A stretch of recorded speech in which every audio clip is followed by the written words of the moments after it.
Llenó una cueva de agua y comida. Cuando la tormenta llegó, eso le salvó la vida. José Alberto Méndez había pasado semanas cargando cántaros de barro, costales de víveres y latas de agua hacia el interior de una cueva en lo alto de la ladera que bordeaba el pequeño pueblo de Cerro Colorado. Nadie entendía lo que estaba haciendo. Los vecinos cuchicheaban, los hijos del comerciante más rico del pueblo se reían en las esquinas, y su propia familia había empezado a dudar de que aún tuviera el juicio en su lugar. Fue entonces cuando el cielo se oscureció de una manera que nadie en ese pueblo había visto antes. Cerro Colorado era un pueblo pequeño enclavado en el semidesierto, de esos donde todo mundo conoce a todo mundo, y los secretos duran menos de un día. El sol solía ser implacable, rajando la tierra colorada en fisuras profundas durante los meses de seca, y cuando llovía, la alegría duraba poco porque el agua desaparecía demasiado rápido. Era un lugar bonito a su manera, con sus casas de cal blanca, sus calles de piedra desgastada y el olor a lodo mojado que la lluvia de vez en cuando traía. Pero era también un lugar duro, donde la vida cobraba su precio a cada persona sin previo aviso. José Alberto tenía 48 años, una barba cerrada que se había vuelto blanca en las sienes y manos gruesas de tanto trabajar la tierra desde niño. Usaba una camisola de manta desgastada de color rojizo que ya había visto días mejores, y guaraches de piel que él mismo remendaba cuando se rompían. Era un hombre de pocas palabras, pero cuando hablaba, lo que decía tenía peso. Por lo menos, había sido así antes de que todo aquello comenzara. Pero para entender por qué José Alberto estaba haciendo eso, y por qué había una certeza tan sólida en él que ni siquiera la partida de su propia mujer había logrado quebrantar, había que conocer la historia de don Pancho Méndez. Don Pancho había nacido en el semidesierto cuando la región era aún más despoblada que hoy. Creció aprendiendo a leer el cielo porque no había otra escuela más importante. Su propio padre, un hombre llamado Ismael Méndez, a quien José Alberto nunca llegó a conocer, le había enseñado a don Pancho todo lo que sabía sobre las señales que la naturaleza daba antes de un cambio grande. Y esas enseñanzas no eran superstición, eran observación acumulada por generaciones de gente que dependía del tiempo para sobrevivir. La historia que don Pancho contaba con mayor solemnidad era la de una noche, 40 años antes de que José Alberto naciera, cuando su propio padre había despertado a toda la familia a las 3 de la mañana y les había ordenado subir a las rocas altas con comida y agua. Nadie en la familia entendía. El cielo estaba despejado, el tiempo parecía bueno, pero Ismael era un hombre de palabra firme, y cuando mandaba, mandaba. Subieron. En la mañana temprano, un torrente bajó por el valle como si el río se hubiera desbordado de golpe. Todo lo que estaba abajo quedó sumergido por horas. La casa de adobe que la familia habitaba perdió toda la pared del frente. Si hubieran estado dentro, el resultado habría sido muy diferente. Don Pancho había heredado esa capacidad de lectura, la había afinado con los años, y se la había transmitido a José Alberto con la misma seriedad con que Ismael se la había transmitido a él. El problema era que ya hacía casi 3 semanas que José Alberto se despertaba antes del amanecer, enganchaba su viejo carrito de madera con ruedas de hierro, cargaba cántaros de barro llenos de agua, costales de harina, frijoles, piloncillo, machaca, y subía aquella ladera pedregosa empujando todo eso hasta la entrada de una cueva que quedaba escondida detrás de una roca grande. Encendía un farol de queroseno que colgaba en un costado del carrito y subía solo, completamente solo, sin decir una palabra a nadie sobre lo que estaba haciendo. Lo que estaba haciendo era lo que su abuelo don Pancho Méndez había hecho una vez, décadas atrás, y por eso estaba vivo hoy para contarlo. Pero esa parte, José Alberto todavía no había logrado explicársela a nadie de una manera que tuviera sentido. Cada vez que lo intentaba, la gente movía la cabeza con lástima, o se reía o cambiaba de tema. El resultado era siempre el mismo. Él se quedaba solo con su certeza, empujando el carrito cuesta arriba, mientras la ciudad allá abajo seguía su vida como si nada estuviera por venir. Su mujer, Leticia, se había mudado a casa de su hermana hacía 2 meses. No había sido una separación con gritos ni portazos. Había sido peor que eso. Fue silenciosa. Una mañana ella se despertó. Hizo el café. Lo miró por un tiempo demasiado largo sin decir nada. Y luego se fue al cuarto a llenar una maleta. Cuando salió por la puerta, se volvió y solo dijo: «José Alberto, te amo, pero ya no puedo más». Él no fue tras ella. Pero la historia de cómo llegaron hasta ese punto no era sencilla. Leticia había intentado, de verdad intentado, entender lo que su marido estaba haciendo. Ella había escuchado la explicación del abuelo don Pancho, había oído sobre las señales del tiempo, había tratado de creer, pero había una diferencia entre entender con la cabeza y aceptar con el corazón que su marido tenía razón en sacrificar el dinero que habían ahorrado para comprar cántaros de barro, que se despertaba a las 4 de la mañana todos los días, que había dejado de ayudar en los quehaceres de la casa, que se quedaba mirando al cielo con esa expresión distante que ella no sabía interpretar. También había una presión externa que Leticia no podía ignorar. El pueblo pequeño es implacable con quien se sale de la raya. Y cuando la gente empezó a susurrar que José Alberto se había vuelto algo, cuando su hermana Beatriz llamaba todos los días con una nueva versión de lo que las vecinas comentaban, cuando hasta el cura había hecho un comentario velado el domingo, la presión se había vuelto demasiado grande. Leticia había aguantado 2 meses. 2 meses de despertarse de madrugada y oír el ruido del carrito siendo jalado afuera. 2 meses de desayunar sola porque él ya se había ido. 2 meses de responderle a todo el mundo que su marido estaba bien, que solo estaba trabajando en algo, que no tenía nada de malo, hasta que un día ya no pudo decir eso. Él no fue tras ella, no porque no quisiera, sino porque había algo dentro de él que no lo dejaba.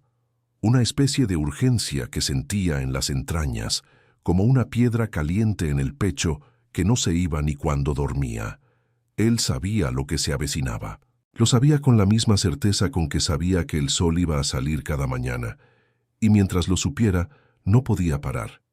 El hijo de ellos, Santiago, tenía 22 años y trabajaba como ayudante en una botica del pueblo. Era un muchacho de buena cabeza, serio, parecido a su madre en los ojos y en la forma de fruncir los labios cuando se enojaba. Cuando supo que su madre se había ido, fue a casa de su padre y se paró en la puerta, con las manos en los bolsillos, mirando el carrito cargado de cántaros. «¿Qué es eso, papá?» «Lo que tiene que ser. Mamá se fue por esto». «Lo sé. Y tú sigues». «Tengo que seguir». Santiago se quedó callado un momento, mirando el rostro de su padre como si tratara de encontrar algo que reconociera. Luego negó con la cabeza y se fue sin despedirse. Esa escena quedó grabada en la memoria de José Alberto como una herida que no cicatrizaba. El hijo que se iba, la mujer que no regresaba. Y él ahí solo, empujando el carrito cuesta arriba, mientras el viento empezaba a cambiar. Porque el viento estaba cambiando.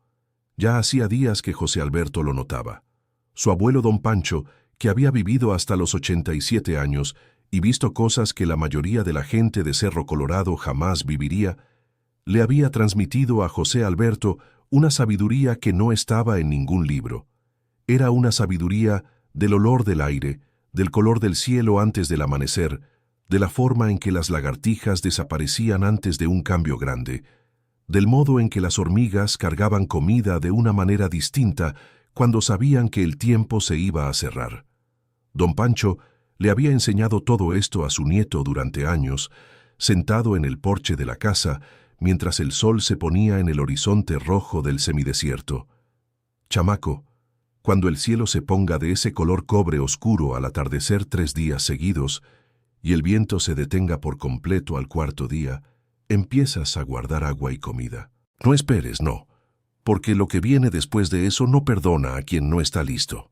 José Alberto había escuchado esa historia tantas veces que podía repetirla mientras dormía, pero nunca había tenido que hacer lo que el abuelo mandó. Hasta ahora. Hace 3 días el cielo de Cerro Colorado se había puesto exactamente de ese color. Un cobre oscuro, casi dorado con bordes negros, que aparecía solo al atardecer y duraba hasta que cerraba la noche. Y al cuarto día, como el abuelo había dicho, el viento se había detenido por completo. Un silencio extraño había caído sobre el pueblo.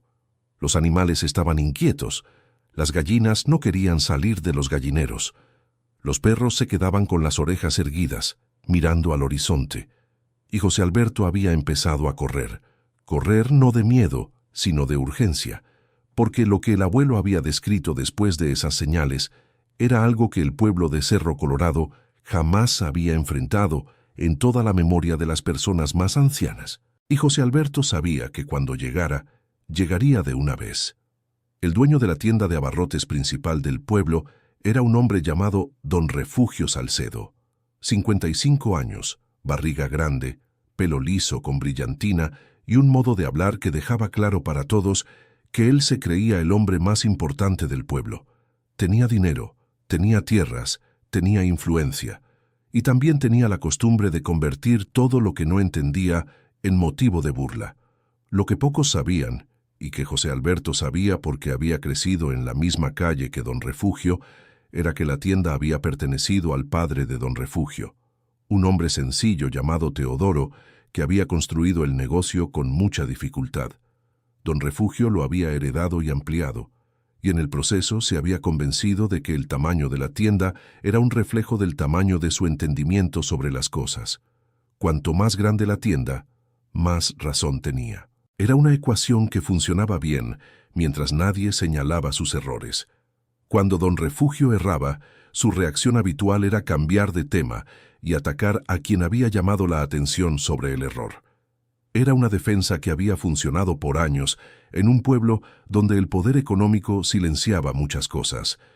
Cuando se dio cuenta de lo que José Alberto estaba haciendo, Don Refugio no perdió tiempo.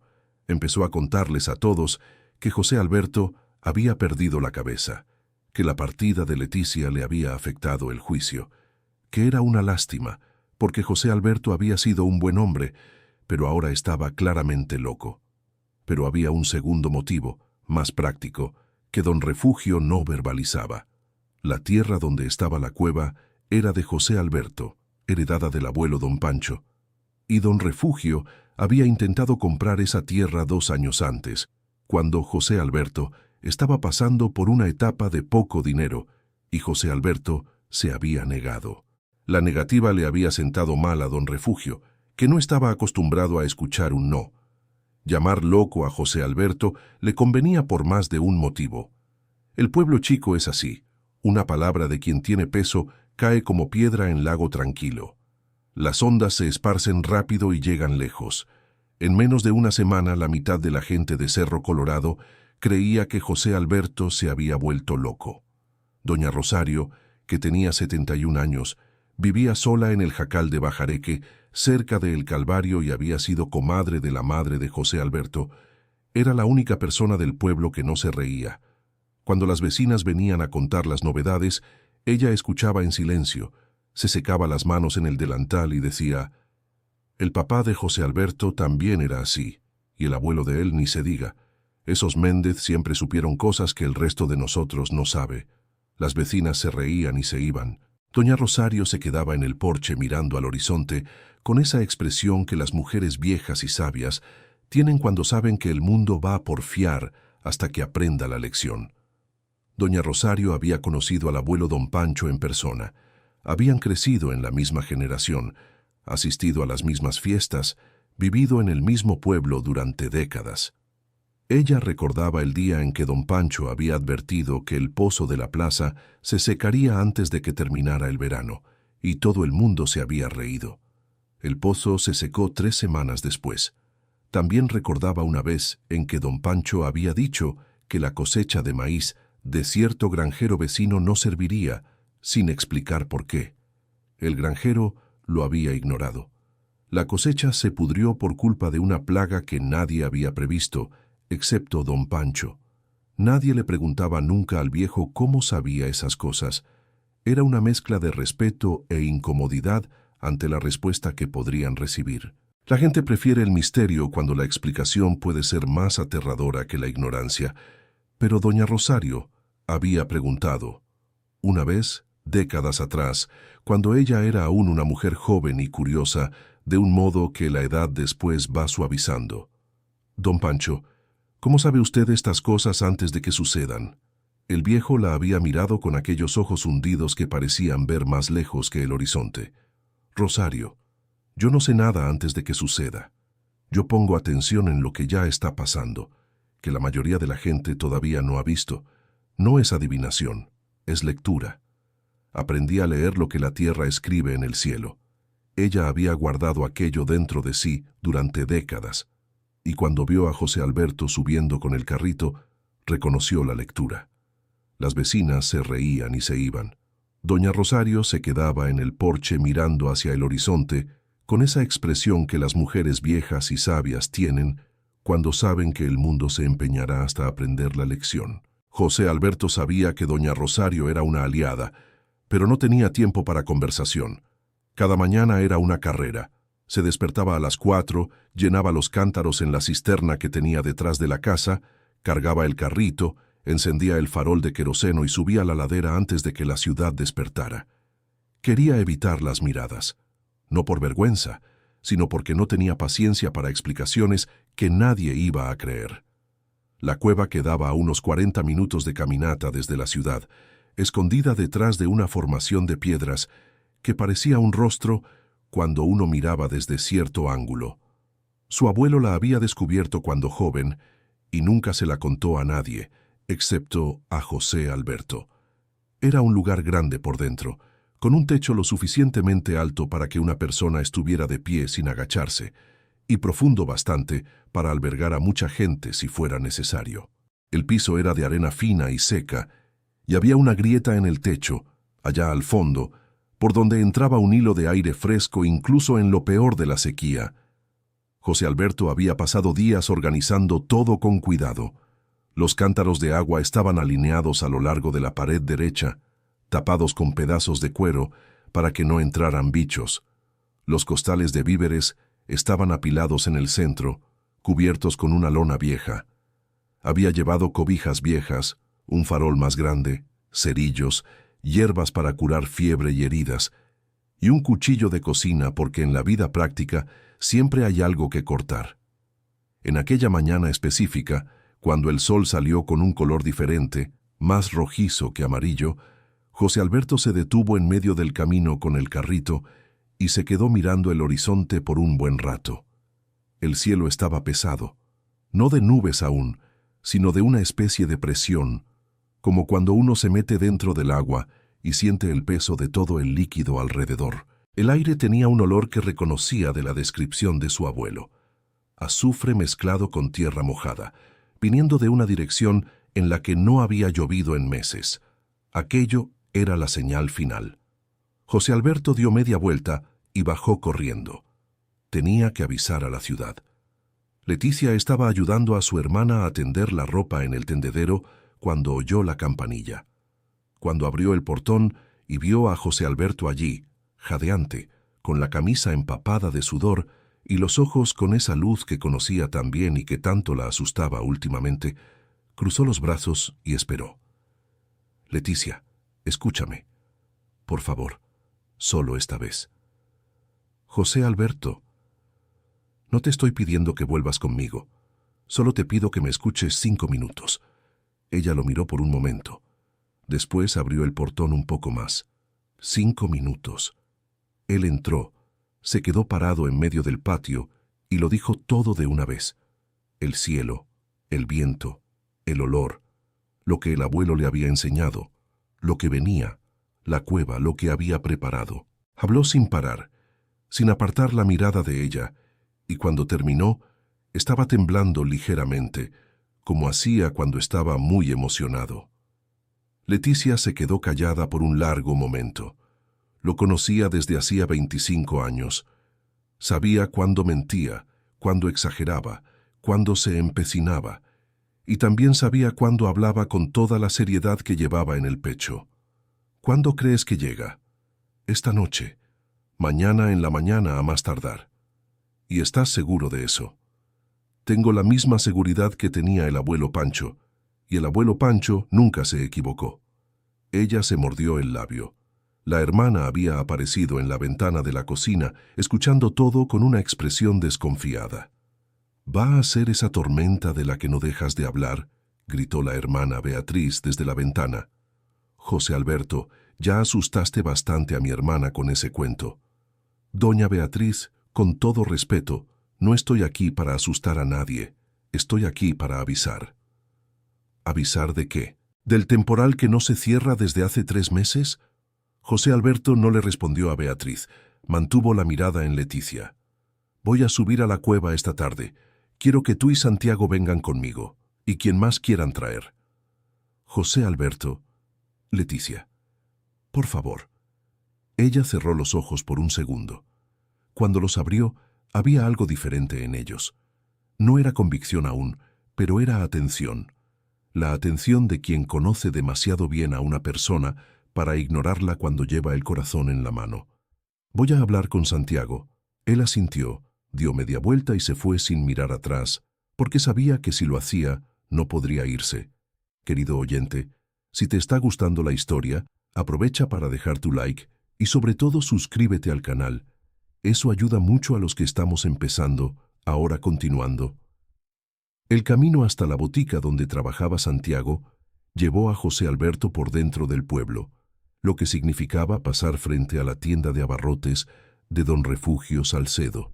Intentó pasar rápido, pero no fue lo suficientemente veloz. «Oye, José Alberto». La voz de don Refugio salió gruesa y burlona desde dentro de la tienda. «¿Ya llenaste toda la cueva? ¿Va a haber espacio para tu cabeza allí también?» 2 o 3 hombres que estaban apoyados en la pared se rieron. José Alberto se detuvo. Eso fue algo que no había planeado hacer. Detenerse. Pero se detuvo. Volteó despacio, miró a don Refugio y dijo con una calma que sorprendió hasta a él mismo: «Don Refugio, no les tengo rencor, ni a usted ni a nadie aquí. Pero cuando la tormenta llegue, y va a llegar, la cueva tiene espacio. No voy a dejar a nadie fuera». Don Refugio resopló. «¿Qué tormenta, hombre? ¿Has mirado al cielo hoy? No hay ni una nube. Todavía».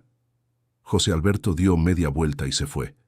La risa de don Refugio quedó atrás, pero algo de ese momento se quedó en la memoria de cada persona que estaba allí. No fue lo que dijo José Alberto. Fue la forma en que lo dijo, sin nerviosismo, sin desafío, sin enojo, con esa calma pesada de quien sabe algo que los otros aún no saben. Uno de los hombres apoyados en la pared, uno llamado Mateo, que era carpintero y tenía unos 40 años, se quedó mirando la salida de José Alberto por un rato después de que todos volvieron a lo que estaban haciendo. En la botica, Santiago estaba detrás del mostrador, separando pastillas en bolsitas cuando oyó la puerta abrirse. Cuando vio a su padre, se endureció un poco, pero no dijo nada.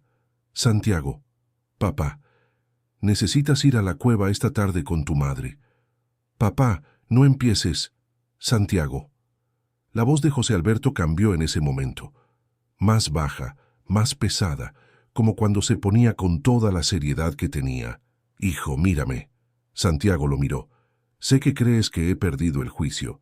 Sé que tu madre se fue por esto. Sé que he sido difícil estos últimos meses. Pero necesito que confíes en mí una última vez. Solo esta. Si yo estoy equivocado, puedes llamarme loco el resto de mi vida y lo acepto. Pero si estoy en lo cierto, vas a tener que estar allá arriba». El muchacho se quedó mirando a su padre por un momento largo. Había allí dentro una guerra que no aparecía en la superficie, pero que José Alberto veía porque conocía ese rostro desde que era un bebé rosado y ruidoso. «¿A qué hora?» «A las 4 de la tarde. No prometo nada». «Lo sé». José Alberto se fue. Lo que él no sabía era que Santiago se quedó quieto detrás del mostrador por casi 1 hora después de eso, sin poder concentrarse en el trabajo, pensando en su abuelo don Pancho que había muerto cuando él tenía 12 años, pensando en las historias que el viejo contaba, pensando en cómo su padre había llorado en el entierro de una manera que Santiago nunca había visto antes ni después, y pensando en cómo, a veces, las personas más difíciles de escuchar son las que más merecen ser escuchadas. La tarde fue llegando despacio, como siempre en el semidesierto, con el sol pesando hasta el último segundo antes de empezar a descender. José Alberto hizo 2 viajes más a la cueva, llevando lo que quedaba: más agua, un costal de sal, una caja de medicamentos básicos que había guardado y 2 lámparas extra con bastante queroseno. Mientras hacía el segundo viaje, pasó por doña Rosario en la orilla del camino. La vieja estaba sentada en una silla baja frente a la casa, con la mirada en el horizonte. Cuando vio a José Alberto con el carrito, se levantó despacio. «Hoy es el día, ¿no?», dijo ella. «Es hoy, doña Rosario». La vieja asintió como quien confirma algo que ya sabía. «Mi nieta está aquí de visita, y su hija también. ¿Puedo llevarlas?». «Puede llevar a todos los que quiera. Hay espacio». Doña Rosario volvió adentro de la casa, llamando a sus nietas. José Alberto continuó subiendo. Eran casi las 4 de la tarde cuando regresó de la cueva por última vez. El cielo había comenzado a cambiar. Aún no eran nubes en el sentido que la gente reconocía. Era más bien una espesura, una alteración en la luz, como si alguien hubiera puesto un velo amarronado entre el pueblo y el sol.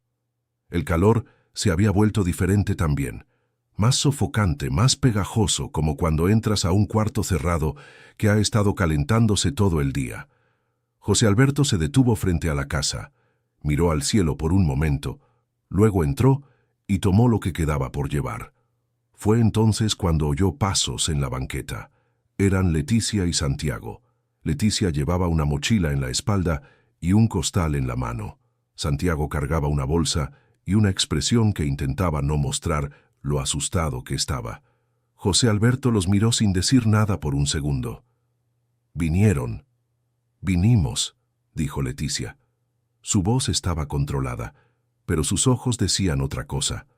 «Gracias», no respondieron. No era el momento para palabras cargadas de significado. Era el momento para caminar. Mientras los 3 salían por la calle en dirección a la ladera, algo extraño sucedió. La calle, que normalmente tenía movimiento a esa hora, estaba casi vacía. Los pocos que estaban afuera se detuvieron a mirar cuando vieron a la familia Méndez pasando con maletas y costales. Una mujer en la ventana, doña Margarita, que era chismosa y entrometida pero no era mala, se quedó mirando con una expresión extraña en el rostro. «¿Para dónde van?», gritó ella.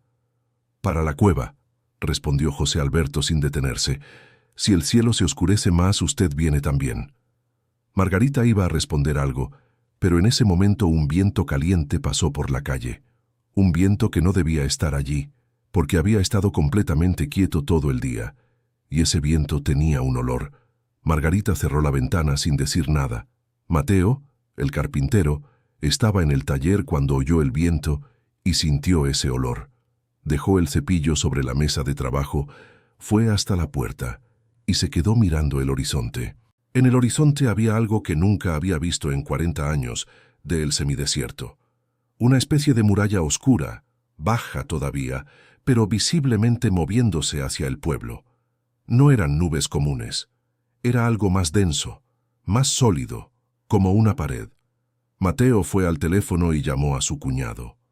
En la tienda de abarrotes de Don Refugio, los últimos clientes se estaban yendo cuando el empleado Jorge, de 18 años, salió para cerrar el toldo del frente y se quedó parado mirando el horizonte. «Don Refugio», llamó con una voz que no estaba del todo firme. «¿Qué pasó? ¿Podría venir aquí un segundo?». Don Refugio fue a la puerta de mala gana. Cuando vio lo que Jorge estaba mirando, se quedó callado. El muro oscuro en el horizonte había crecido. Estaba más cerca ahora, y a su alrededor había destellos bajos, no los relámpagos de trueno comunes que suben rectos al cielo, sino destellos horizontales que corrían a lo largo del borde de la tormenta, como venas de luz palpando dentro de algo vivo. «¿Eso qué es?», preguntó Jorge. Don Refugio no respondió. José Alberto, Leticia y Santiago estaban a mitad de la subida cuando el viento comenzó de verdad. Ya no era ese soplo caliente y aislado. Era un viento constante, creciente, que doblaba los arbustos secos de la ladera y levantaba polvo de la tierra colorada. «Apuren el paso», dijo José Alberto. «Papá, ¿cómo sabías eso?», preguntó Santiago mientras caminaba más rápido. Después te cuento. Ahora camina. Cuando llegaron a la entrada de la cueva, doña Rosario y sus nietas ya estaban allí.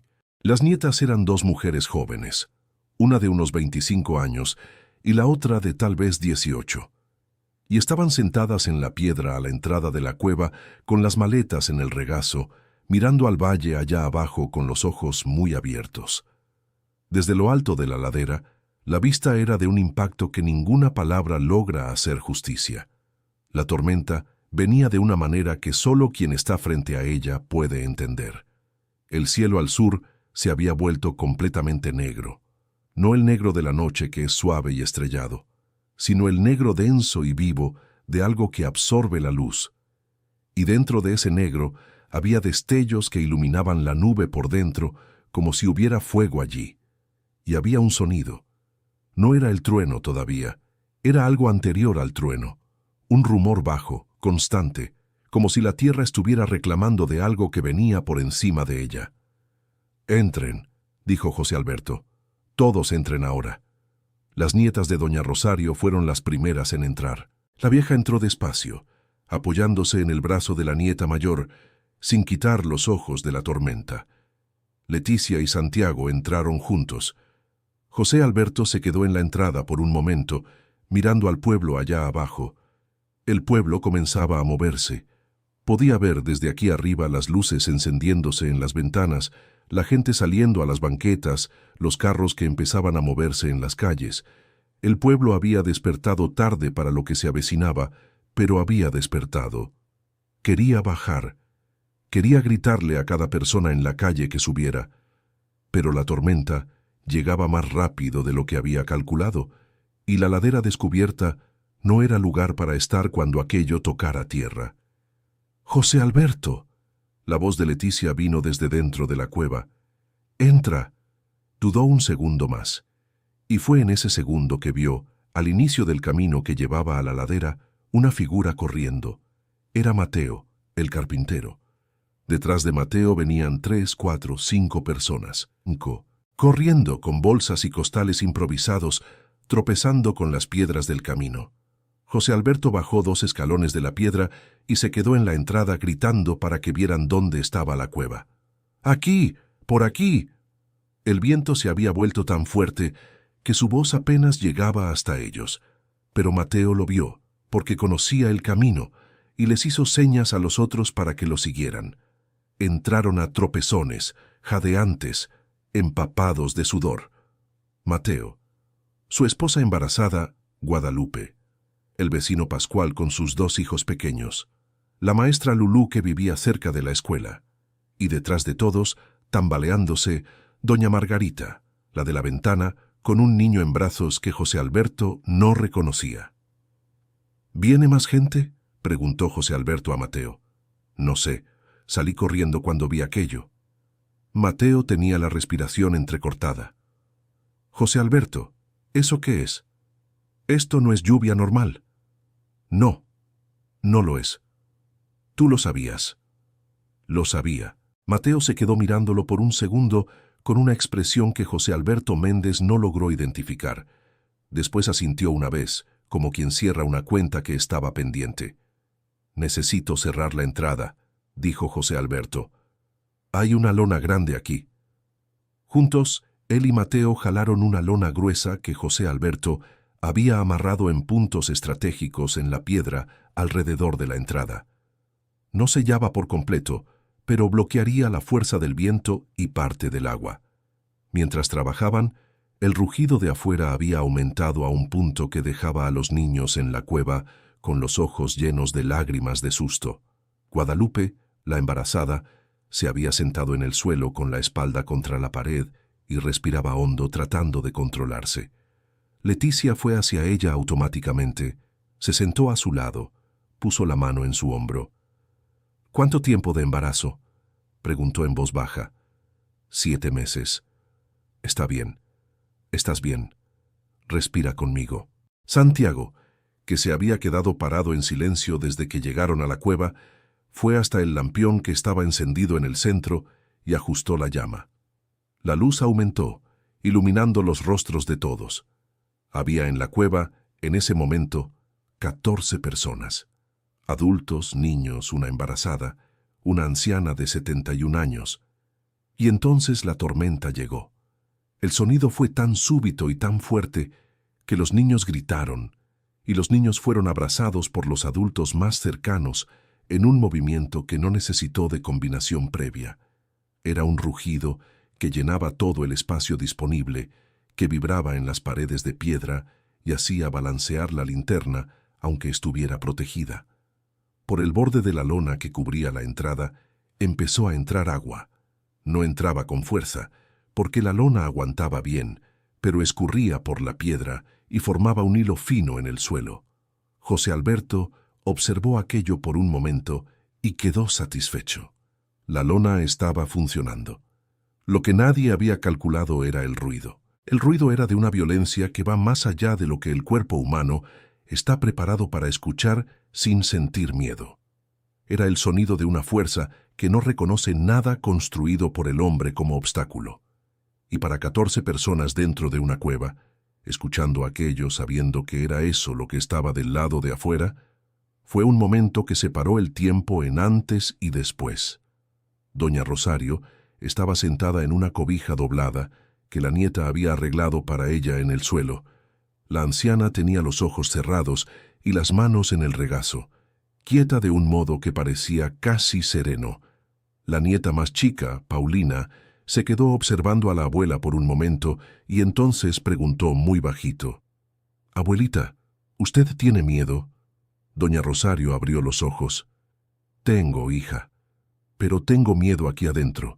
Quien no estaba aquí adentro tenía miedo allá afuera, así que prefiero este miedo». Paulina se quedó callada, pensando en eso. José Alberto fue hasta el fondo de la cueva donde los víveres estaban guardados. Abrió un costal de polvorones de pueblo que había traído junto con la comida y lo llevó al centro, donde estaban los niños. Los repartió sin decir mucho.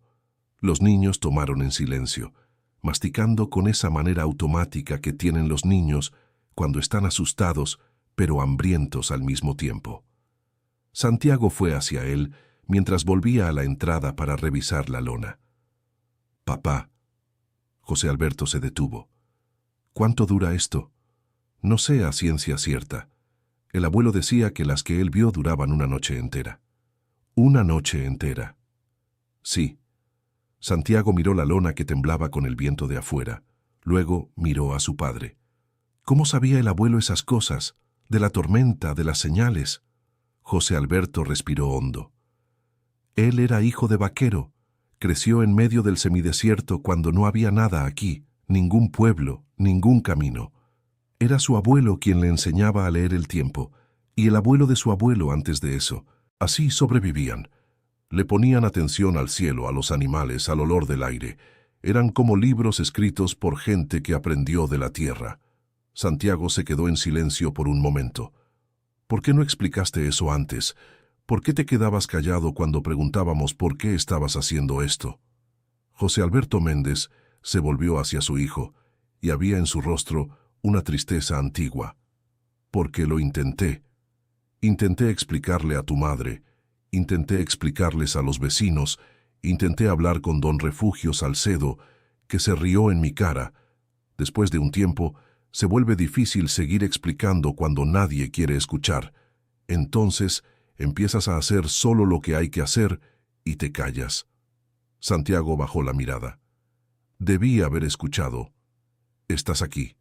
Eso es lo que importa. No hubo abrazo. No hubo los grandes gestos de las telenovelas. Hubo solo esto. Dos hombres, padre e hijo, parados lado a lado mientras la tormenta rugía afuera, y un silencio entre ellos que ya no era de distancia, sino de algo que, lentamente, empezaba a cerrarse. La tormenta alcanzó su punto máximo en la primera hora de la noche. El sonido se había transformado.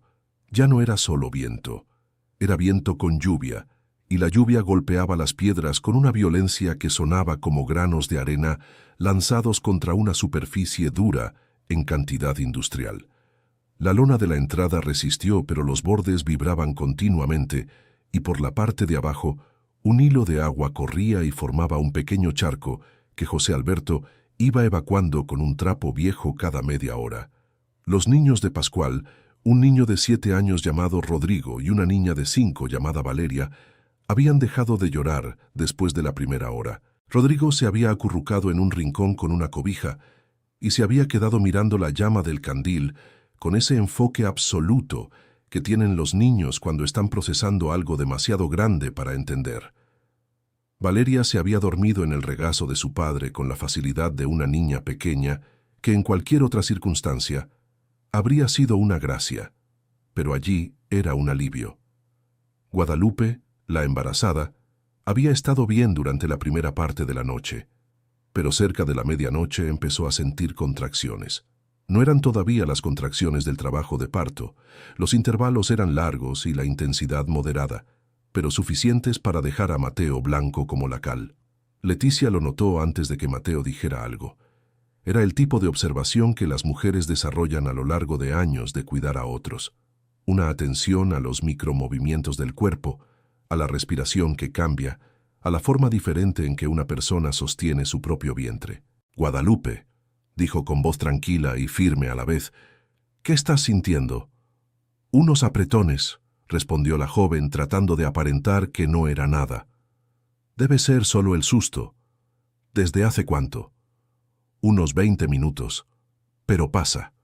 Leticia miró a José Alberto a través del espacio iluminado del candil.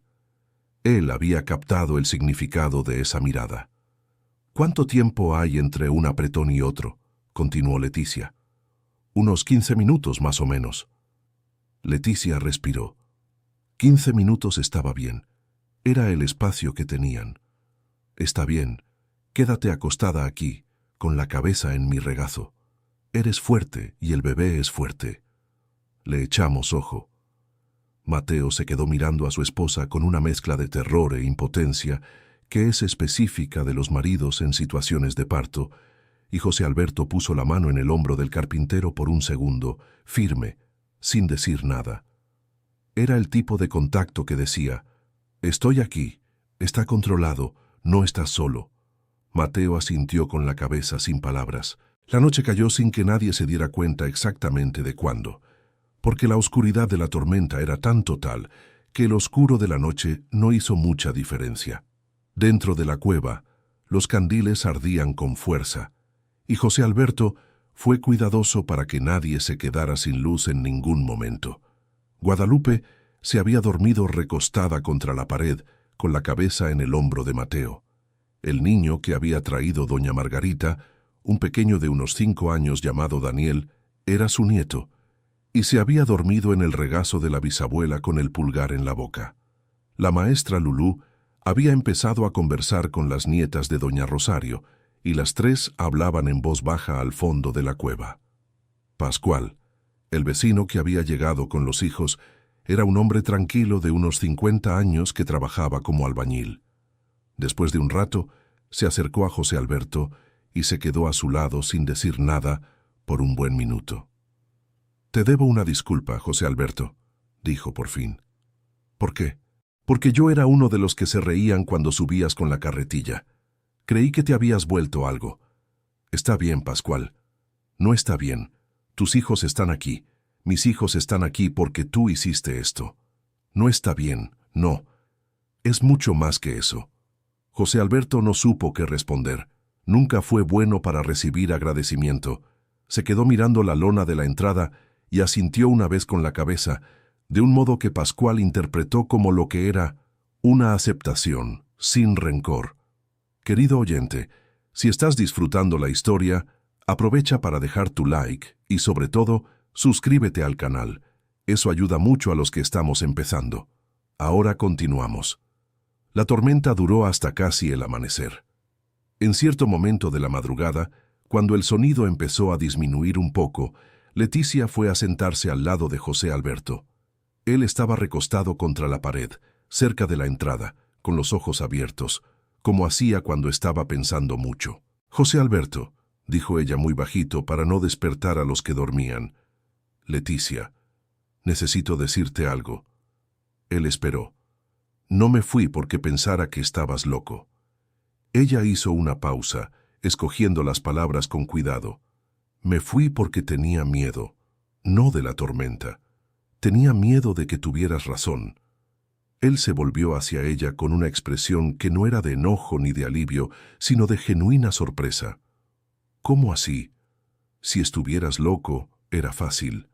Podría llevarte a un médico, ayudarte a mejorar, y todo volvería a la normalidad. Pero si tenías razón, entonces lo que venía era real. Y lo real daba mucho más miedo que lo loco. Ella respiró hondo. Entonces huí. No de ti. Huí del miedo.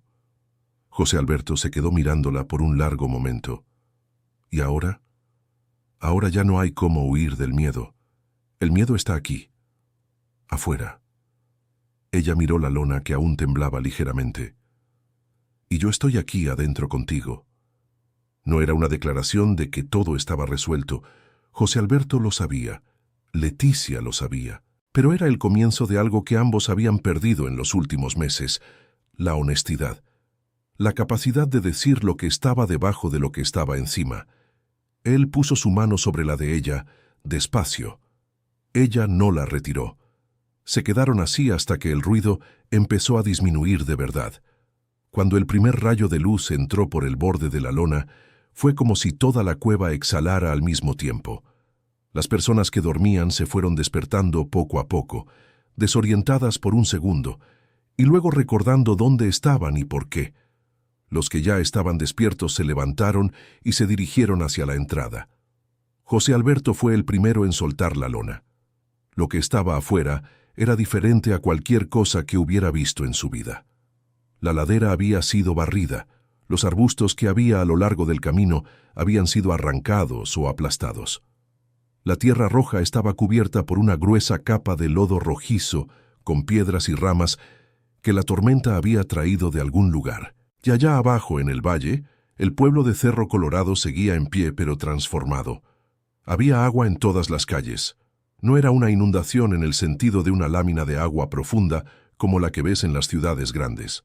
Era una acumulación de lluvia que había convertido las calles de piedra en ríos temporales, que derribó ramas, que arrancó techos de algunas casas más viejas, que desbordó el pequeño riachuelo que pasaba en el límite del pueblo. Pero las casas estaban en pie.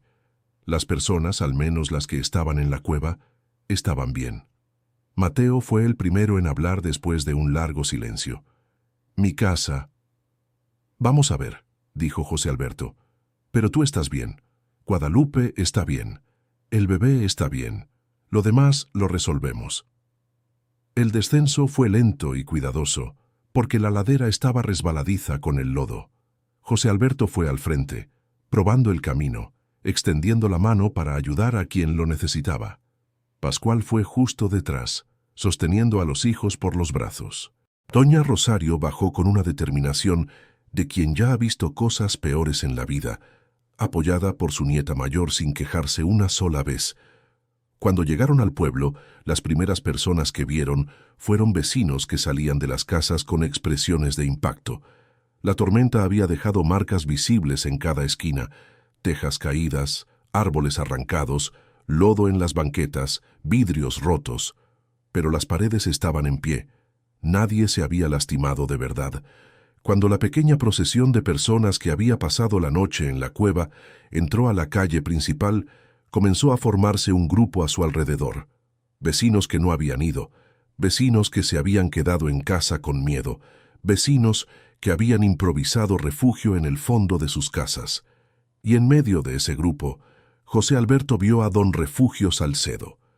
La tienda de abarrotes de don Refugio había perdido el techo del portal de enfrente. El letrero de madera que colgaba arriba de la puerta estaba caído en la banqueta hecho pedazos. Don Refugio estaba parado frente a lo que quedaba, con las manos en las caderas, mirando hacia arriba con una expresión que José Alberto nunca había visto en su rostro: humillación. Los dos hombres se miraron a través de la calle por un momento. José Alberto podría haber dicho muchas cosas. Tenía razón para decirlas, tenía derecho a decirlas. Pero se quedó en silencio, porque sabía que el silencio en ese momento decía todo lo que necesitaba ser dicho. Fue don Refugio quien habló primero. «Tu abuelo era un hombre sabio», dijo con una voz que no estaba acostumbrada a sonar pequeña. «Lo era», asintió José Alberto. «Y tú también lo eres». José Alberto no respondió. No era el momento para discutir quién era qué. Era el momento para limpiar la calle, ayudar al vecino, revisar los daños, comenzar el trabajo de recuperación que toda comunidad necesita hacer cuando la naturaleza pasa por encima. Pero había algo en el aire diferente esa mañana, una especie de reorganización silenciosa que no necesitaba discurso ni anuncio. Las personas que se habían reído habían dejado de reír.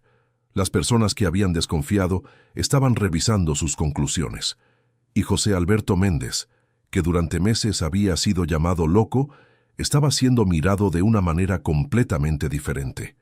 No era admiración necesariamente. Era algo más simple y más profundo que la admiración. Era respeto. En ese primer día después de la tormenta, José Alberto trabajó sin parar. Ayudó a sacar escombros del frente de las casas, revisó las estructuras que parecían comprometidas, organizó con Pascual y Mateo una cuadrilla de trabajo informal para las reparaciones más urgentes. El agua de las calles fue bajando a lo largo del día a medida que el sol, que había vuelto con una intensidad absurda después de la tormenta, evaporaba el exceso. La casa de Mateo había perdido la pared lateral del cuarto, que se derrumbó con el peso del agua y del viento. Mateo se quedó parado frente a eso por un largo momento, con la mandíbula apretada. «Guadalupe no puede dormir aquí», dijo. «Duerme en mi casa», dijo José Alberto sin dudar. «José Alberto, no tienes que... Tengo 2 cuartos vacíos. Te quedas allí hasta que la pared esté de vuelta. No se habla más de eso». Mateo se volvió hacia él con una expresión que fue más allá de las palabras. José Alberto ya se había ido antes de que el carpintero pudiera formular algo que decir. La casa de José Alberto había resistido bien. Había perdido algunas tejas y el portón de enfrente estaba torcido. Pero las paredes y el techo principal estaban intactos. Leticia se quedó en la casa durante ese primer día, limpiando el lodo que había entrado por debajo de las puertas y organizando lo que necesitaba ser organizado. Ella no había dicho que había vuelto. José Alberto no había preguntado, pero había algo natural en eso. Una reentrada que sucedía al ritmo de las necesidades del día, sin que necesitara un momento formal de declaración. Santiago se quedó en el barrio ayudando a los vecinos con las reparaciones. Al final del día, cuando el sol se estaba poniendo y la ciudad comenzaba a respirar con más normalidad, fue a donde estaba su padre y se quedó a su lado por un momento.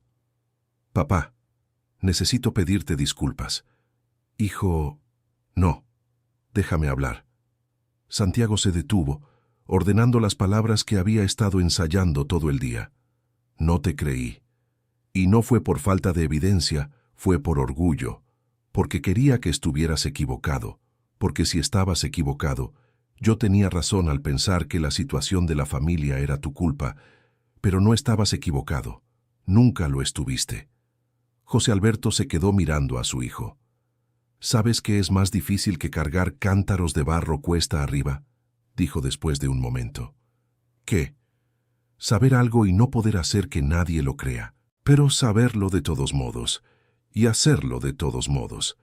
Santiago se quedó callado. «¿El abuelo don Pancho te enseñó eso?». «El abuelo don Pancho me enseñó que la tierra habla, que solo necesitas aprender a escuchar». José Alberto miró el horizonte que se estaba volviendo anaranjado. «Lo demás lo aprendí solo». Santiago extendió la mano.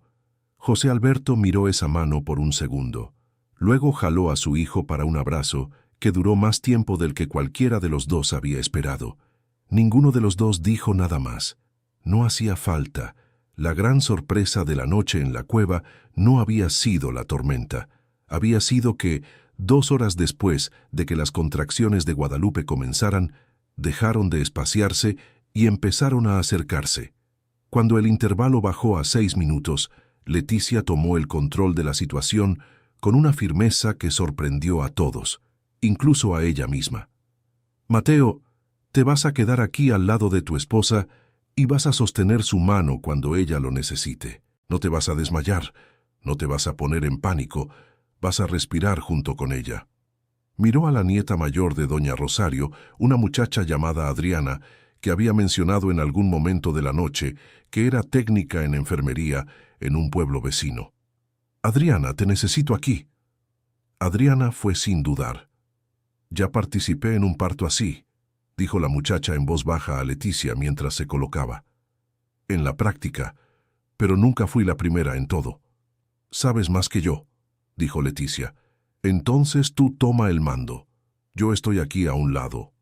Doña Rosario, que había estado callada todo el tiempo, se levantó de la cobija con una lentitud de quien tiene los huesos duros pero la determinación intacta, y se fue a sentar más cerca. «Yo vi partos así», dijo simplemente. «Mi madre era partera, me quedo aquí». El resto de las personas en la cueva se fue reuniendo en semicírculo en la parte exterior de ese grupo. Los niños aún dormidos.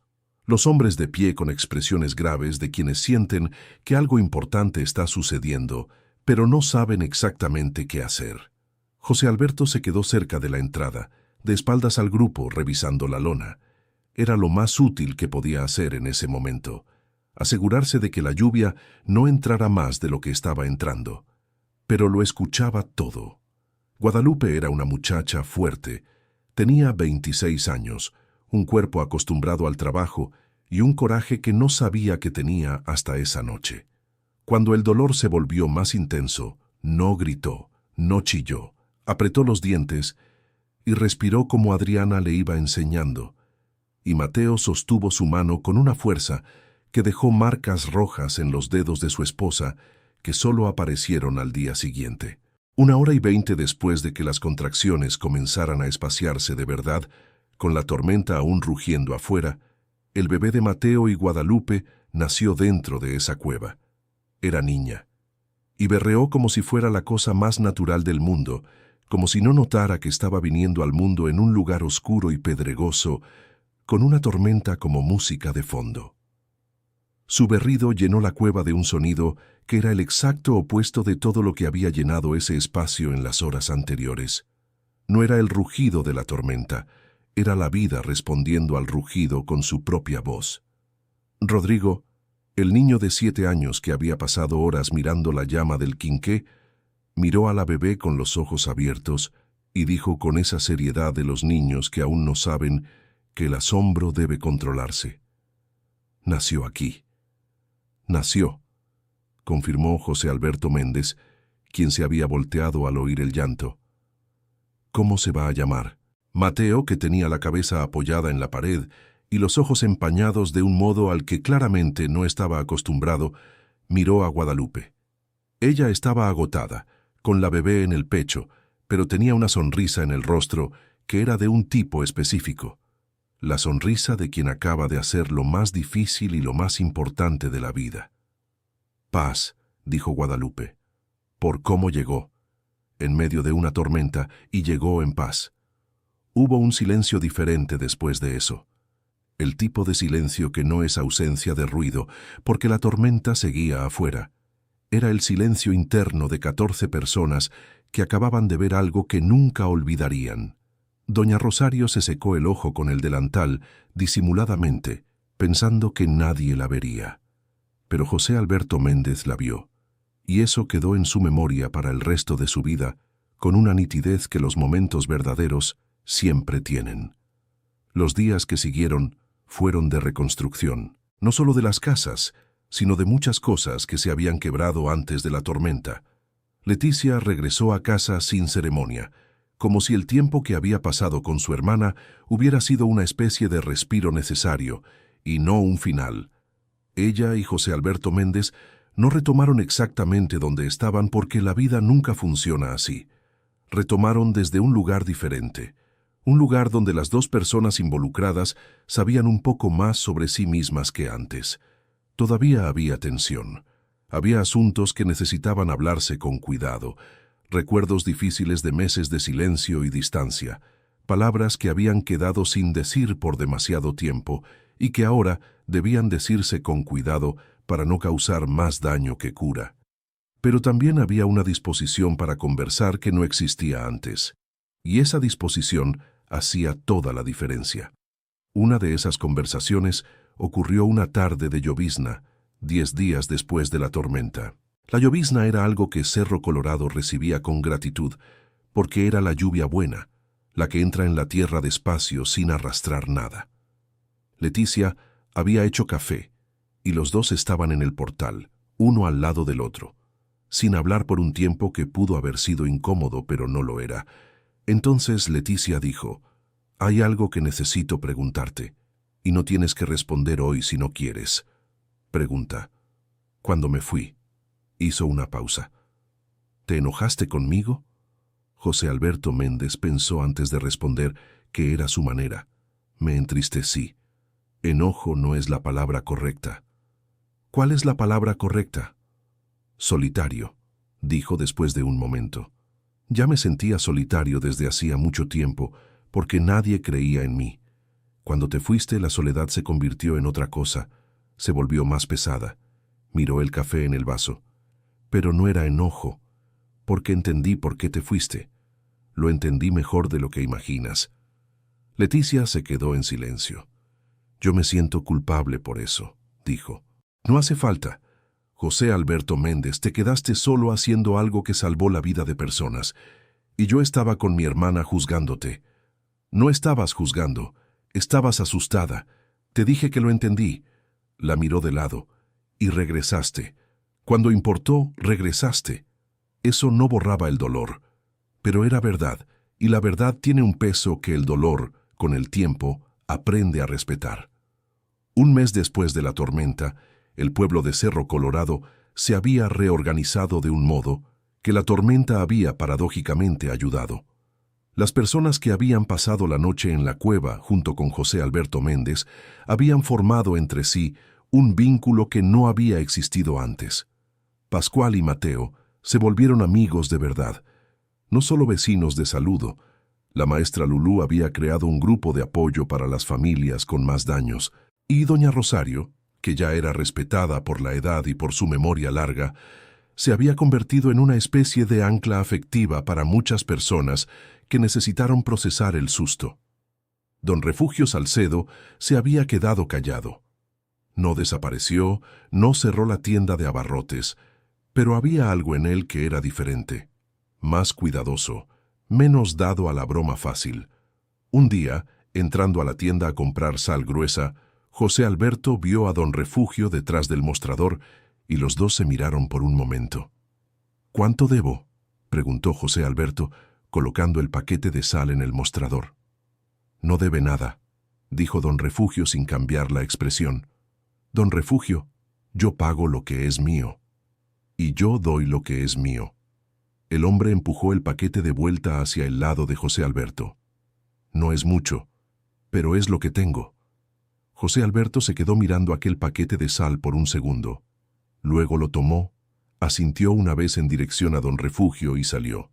Era poco, pero era real, Y en el mundo real, donde la gente se equivoca y a veces aprende y a veces no, un paquete de sal ofrecido sin palabras difíciles puede ser lo más parecido a una reconciliación genuina que existe. Mateo terminó de arreglar la pared del aposento en 3 semanas. Cuando estuvo listo, vino hasta José Alberto con una botella de buen mezcal que había guardado para una ocasión especial. «Para ti, y para la memoria de tu abuelo don Pancho». José Alberto aceptó la botella con una media sonrisa que era la máxima expresión de alegría que solía mostrar en público. «¿Sabes por qué él llamaba a la cueva el aposento del tiempo?», preguntó Mateo. «¿Por qué?». «Porque decía que el tiempo, cuando necesita descansar, se recoge, y tú te vas con él al lugar donde el tiempo descansa, y cuando sales, todo es diferente». José Alberto sostuvo la botella y la miró. «Tenía razón, ¿sabes? Cada vez que necesito pensar en algo difícil, subo para allá. Me quedo un rato sentado. Cuando bajo la cosa no ha cambiado, pero yo he cambiado». Mateo se quedó en silencio por un momento. «Por eso lo sabías. No solo eran las señales del tiempo, era porque pasabas tiempo suficiente mirando las cosas para entenderlas». José Alberto pensó en eso. «Mi abuelo decía que la mayoría de la gente mira las cosas pero no las ve. Ver es diferente de mirar. Mirar es automático. Ver necesita paciencia. Y tú tienes paciencia. Tengo lentitud, corrigió José Alberto con una sonrisa, que a veces parece lo mismo pero no lo es. Los dos rieron. Era una risa pequeña, de hombre del campo, que no hace ruido pero dura un buen rato. Semanas después, una noche, José Alberto fue a la cueva solo. No había urgencia, no había nada que cargar ni nada que preparar. Llevó solo el quinqué de petróleo y subió la cuesta en la oscuridad, conociendo el camino de tanto recorrerlo que podía hacerlo con los ojos cerrados. Dentro de la cueva, encendió el quinqué y se quedó sentado en la piedra donde solía descansar durante los viajes con la carreta. La mayoría de los cántaros de barro todavía estaban allí, porque la familia había consumido poco durante la tormenta. Los costales de provisiones estaban casi intactos. Miró todo aquello por un largo rato. Pensó en su abuelo don Pancho. Pensó en cuántas veces aquel viejo se había sentado en esa misma piedra y había mirado las mismas paredes. Pensó en cómo el abuelo le había transmitido un regalo que José Alberto solo había entendido su valor cuando fue necesario. Y pensó en cuánto tiempo había perdido tratando de explicar ese regalo a quienes no tenían oídos para escuchar. Había resentimiento allí, no podía negarlo. Los meses de aislamiento, de ser llamado loco, de ver a la mujer y al hijo alejándose, habían dejado marcas. Marcas que no desaparecen solo porque la tormenta pasó y la gente pidió disculpas. Las cicatrices quedan. Pero las cicatrices son diferentes a las heridas abiertas. Las cicatrices las cargas, pero ya no sangran. José Alberto se quedó allí casi una hora, solo con el quinqué y sus pensamientos. Cuando bajó, había algo en él que estaba más ligero. No resuelto, no borrado, pero más ligero. Leticia estaba despierta cuando él llegó. Estaba en la cocina con un vaso de leche caliente, que era lo que ella hacía cuando no podía dormir. «Fuiste a la cueva», dijo ella. «Fui». ¿Era necesario? Él pensó la respuesta por un momento. Sí, ella asintió, como quien entiende sin necesitar más explicación, y entonces se levantó, tomó otro vaso, puso leche a calentar en la estufa. Se sentaron a la mesa de la cocina, uno frente al otro, con los vasos de leche caliente entre ellos, y conversaron hasta tarde. No sobre la tormenta, no sobre los meses difíciles, sobre cosas pequeñas. Un comentario que Santiago había hecho en el almuerzo, el jardín que Leticia quería hacer al costado de la casa, la gotera que necesitaba arreglarse en el baño. Cosas pequeñas, que era de lo que estaba hecha la vida, al fin y al cabo. De cosas pequeñas ensartadas unas en otras, día tras día, hasta que de repente miras atrás y te das cuenta de que esas cosas pequeñas formaron algo grande que no viste construir. Querido oyente, si te está gustando la historia, aprovecha para darle like y sobre todo suscríbete al canal. Eso nos ayuda mucho a los que estamos empezando. Ahora continuando. 3 meses después de la tormenta, en una tarde de sábado, en que el sol no estaba tan pesado y había una brisa que hacía parecer el pueblo más gentil de lo que era en el pico de la seca, Santiago fue a donde su padre mientras trabajaba en el patio y se quedó de pie, observando por un momento. «Papá, ¿puedo preguntarte algo?» «Puedes. ¿Qué sientes cuando cargas esas cosas cerro arriba? Cuando todos se reían y tú seguías yendo». José Alberto paró lo que estaba haciendo y pensó la pregunta con seriedad. «¿Quieres saber si tuve duda?» «¿Tuviste duda?» Santiago necesitó un segundo para entender. «¿Tuviste?» «Todos los días», dijo José Alberto simplemente. «Todos los días me despertaba y pensaba, ¿y si estoy equivocado? ¿Y si el abuelo estaba equivocado? ¿Y si las señales que veo no son lo que creo que son?» Miró a su hijo. La duda nunca se fue. Pero debajo de la duda había una certeza más grande, y la certeza pesaba más que la duda. Así que seguía. Santiago se quedó callado, absorbiendo aquello. ¿Eso es lo que separa a una persona valiente de una miedosa? ¿No tener duda? No. José Alberto negó con la cabeza. Tener duda e ir igual. El muchacho asintió despacio. Se quedó en silencio por un momento. Luego, ¿vas a enseñarme? Las señales, lo que el abuelo te enseñó. José Alberto miró a su hijo por un largo momento.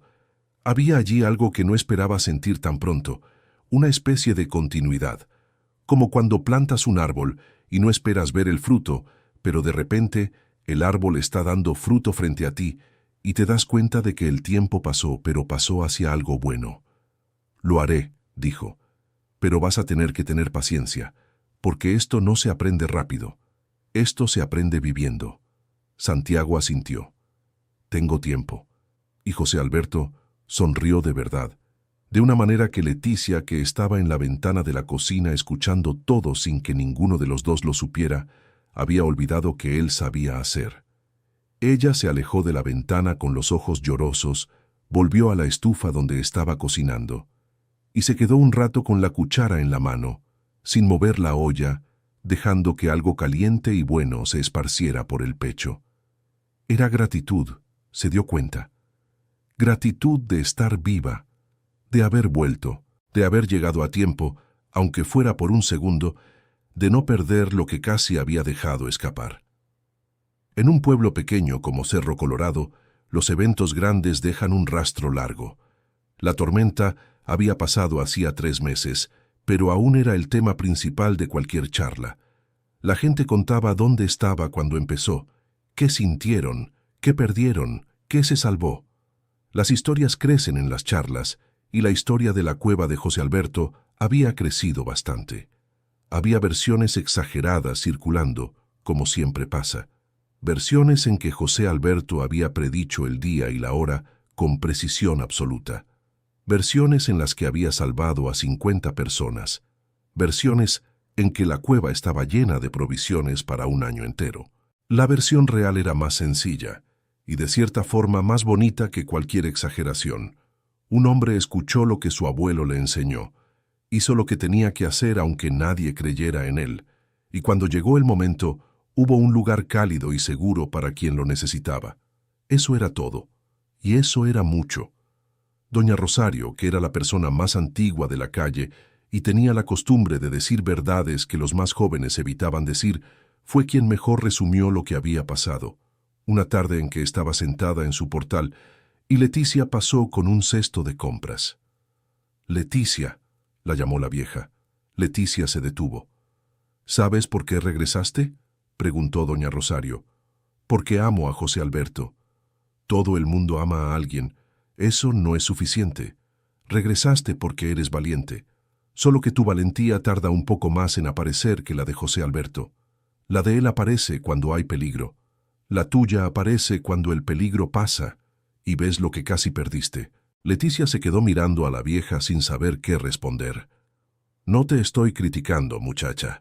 Te estoy diciendo que cada quien tiene su manera de ser valiente y que ninguna es mejor que la otra. Lo importante es que ambas aparecen cuando se necesitan». Leticia asintió con esa expresión de quien acaba de oír algo que se le va a quedar grabado por un buen rato en la cabeza. «Gracias, doña Rosario. Ve a comprar tus cosas y llévate un jabón extra porque lo vas a necesitar más de lo que crees». Leticia se rió sin entender muy bien por qué y se fue con esa frase extraña del jabón guardada en la cabeza. Solo más tarde, esa noche, acostada al lado de José Alberto, que dormía con esa quietud pesada de quien trabaja duro todo el día, lo entendió. El jabón extra no era sobre jabón, era sobre estar preparada, sobre no esperar a que la necesidad toque la puerta para empezar a preocuparse. Era la sabiduría de doña Rosario, comprimida en algo tan pequeño como un jabón, dicha de una manera que solo quien tenía 71 años y había visto muchas cosas sabía decir. José Alberto había aprendido eso de su abuelo, doña Rosario lo sabía por cuenta propia, y ahora Leticia, a los 45 años, lo estaba aprendiendo de la manera en que la mayoría de la gente aprende las cosas importantes, cuando casi pierde algo que no puede perder. La vida en Cerro Colorado volvió a su ritmo lento y seguro. Las casas se fueron reparando, las calles se fueron limpiando. El riachuelo que se había desbordado volvió a su curso normal, y la tienda de don Refugio Salcedo estrenó un techo nuevo, más firme que el anterior, instalado por Mateo y su equipo.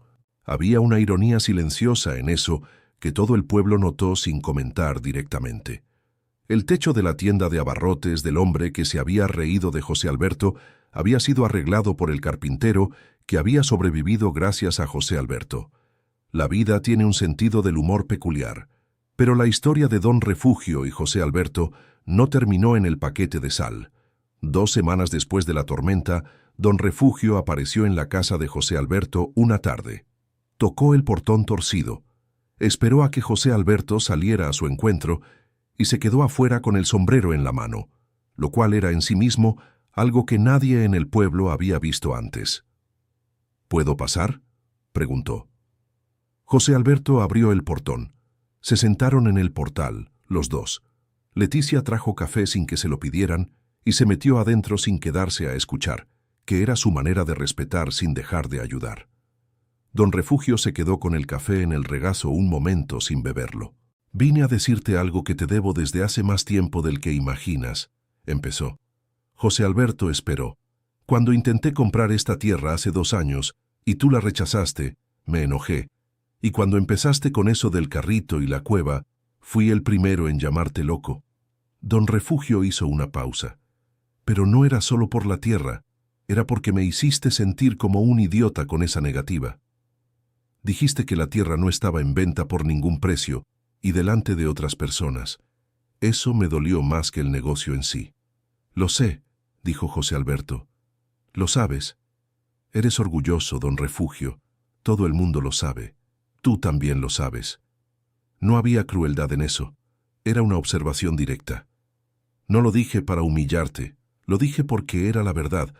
Esta tierra fue de mi abuelo y no la vendo por ningún precio. Pero si te ofendiste, lo entiendo». Don Refugio se quedó mirando el café por un rato. «La cueva», dijo por fin. «¿Vas a seguir dejando provisiones allí?» «Sí. ¿Y si vuelve a pasar una tormenta así?» «Pues la cueva está lista». Don Refugio asintió despacio. «¿Puedo contribuir con algo?», dijo, y había un esfuerzo visible en esa oferta, como quien carga un peso al que no está acostumbrado. «No es para redimirme, es porque tiene sentido. Si la tormenta vuelve y la cueva tiene más provisiones, más gente sobrevive». José Alberto se quedó mirando al hombre. «Puede traer lo que quiera. La cueva no es mía, es del pueblo». Don Refugio asintió una vez.